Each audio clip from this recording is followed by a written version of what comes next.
एनटीआर अमर है, एनटीआर अमर है, एनटीआर अमर रहे, एनटीआर अमर रहे, एनटीआर अमर रहे। जब तक सूरज चांद रहेगा एनटीआर का नाम रहेगा, जब तक सूरज चांद रहेगा एनटीआर का नाम रहेगा। एनटीआर एनटीआर एनटीआर ఈ రోజు నందమూరి తారక రామారావు గారి 103వ జయంతి ఈరోజు నిర్వహించుకుంటున్నాము. నిజంగా చెప్పాలంటే మరణం లేని జననం నందమూరి తారక రామారావు గారిది అని చెప్పి మనం అందరం కూడా విశ్వసించవలసినటువంటి అవసరం ఉంది.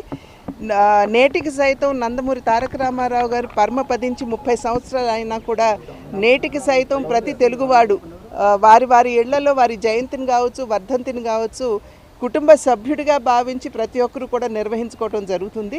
కనుక దాన్ని బట్టి కనుక మనం చూసినట్లయితే చిరంజీవిగా తెలుగు జాతి ఉన్నంత వరకు, అదేవిధంగా తెలుగువారి ఆత్మగౌరవానికి ప్రతీకగా నందమూరి తారక రామారావు గారు చిరస్మరణీయులుగా, చిరంజీవులుగా మన అందరి హృదయాలలో ఉంటారు అని చెప్పి నేను నమ్ముతున్నాను.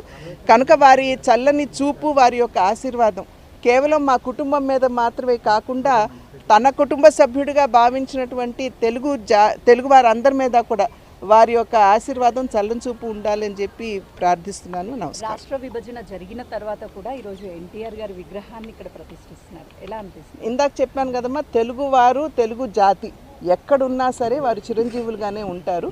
ఆ రకంగా వారు ఒక కథానాయకుడిగా అందరి హృదయాలకి వారు చేరువైనా కూడా ఒక ప్రజానాయకుడిగా ఆపదలో ఉన్నటువంటి వారిని ఆదుకోవడం మాత్రమే కాకుండా రాజకీయాలన్నవి కేవలం అధికారం చలాయించడానికి మాత్రమే కాదు, ప్రజాసేవకి దాన్ని ఏ విధంగా వినియోగించుకోవచ్చో వారు రుజువు చేశారు. కనుకనే నేటికి సైతం తెలుగువారి హృదయాల్లో వారు ఎల్లప్పుడూ చిరంజీవులుగా ఉంటారు.